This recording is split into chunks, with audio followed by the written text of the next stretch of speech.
दोस्तों भारत जो है ना वो गरीबों का है, यानी कि सरकार विरोधी का है, और इंडिया जो है वो सरकार के सपोर्टर का है और अमीरों का है। मैं ऐसा क्यों बोल रहा हूँ वो मैं आपको वीडियो में बताने वाला हूँ। जी हाँ दोस्तों, आप सबको पता है अगर आपके फैमिली में किसी को कोरोना पॉजिटिव हो जाता है तो उसके बाद क्या होता है, आपके पूरे परिवार को क्वारंटाइन में रखा जाता है या फिर आइसोलेशन में रखा जाता है। लेकिन दोस्तों ये अमीरों या फिर सरकार सपोर्टर के लिए नहीं है। जी हाँ दोस्तों, अगर सत्ताधारी किसी पार्टी के किसी भी कर्मचारी को अगर कोरोना हो जाता है तो उन लोगों के लिए एक अलग रूल्स होगा। ये मैं क्यों कह रहा हूँ वो आपको मैं बताने जा रहा हूँ।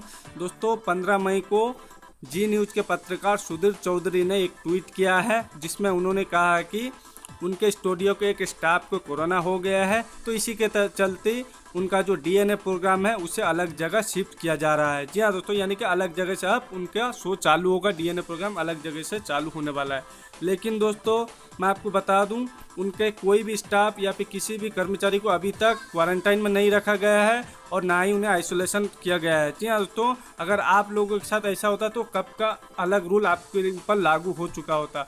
लेकिन दोस्तों उसके बावजूद अभी भी डीएनए चल रहा है और उनके कर्मचारी काम कर रहे हैं। तो दोस्तों मैं आपको बता दूं, जी न्यूज़ पे कुछ हफ्ता पहले कुछ प्रोग्राम ऐसे चले थे जिसमें इसके बारे में वो पूरा खुली चर्चा किए थे सुधीर चौधरी। तो चलिए मैं आपको वो चर्चा के बारे में भी दिखा देता हूँ।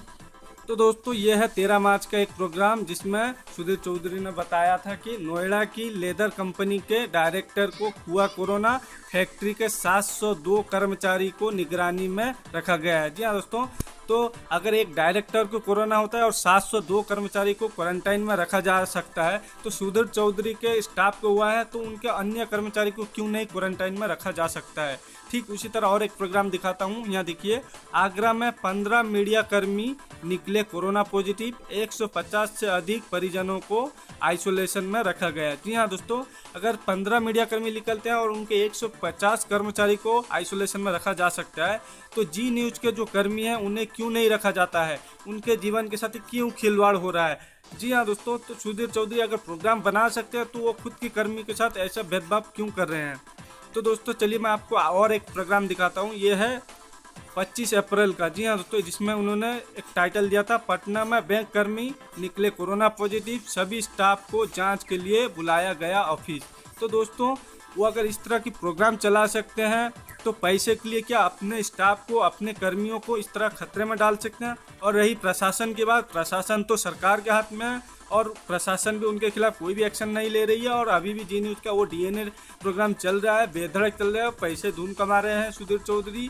लेकिन दोस्तों मैं बता दूं, इसके खिलाफ भी अब आवाज़ उठने लगे हैं। जी हाँ दोस्तों, ट्विटर पे बहुत ही ज़्यादा आवाज़ उठने लगे हैं। तो ये देखिए, एक ट्वीट है मुजम्मल अली का जिसमें उन्होंने कहा है कि फिल्म सिटी में जी न्यूज़ और न्यूज़ 18 के कर्मचारी कोरोना पॉजिटिव मिले हैं, फिर ये संस्थान खुले हैं और ढल्ले से चल रहे हैं, इनके बिल्डिंग सील क्यों नहीं होती, सरकार का ये दोहरा रवैया क्यों, मीडिया कर्मी के जिंदगी के साथ ऐसा खिलवाड़ क्यों।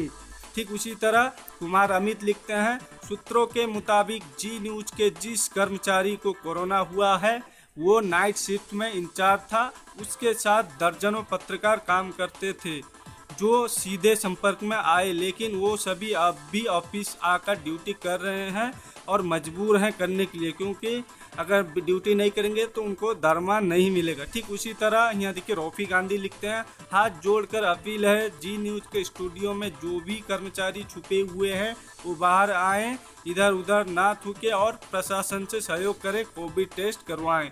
तो दोस्तों इसी तरह आवाज़ उठने लगे, लेकिन प्रशासन उनके खिलाफ कोई कार्रवाई नहीं कर रही है। जी हाँ दोस्तों, प्रशासन उनके खिलाफ कोई कार्रवाई नहीं कर रही है क्योंकि वो सरकार के सपोर्टर हैं। तो दोस्तों हम आगे देखते हैं जी न्यूज़ के खिलाफ कोई एक्शन सरकार लेती है या नहीं, प्रशासन लेती है नहीं। अगर लेती है तो मैं आपको अपडेट कराऊंगा। तो प्लीज़ अभी के लिए अलविदा, और आगे कुछ जानकारी मिला तो मैं आपको बताता रहूँगा।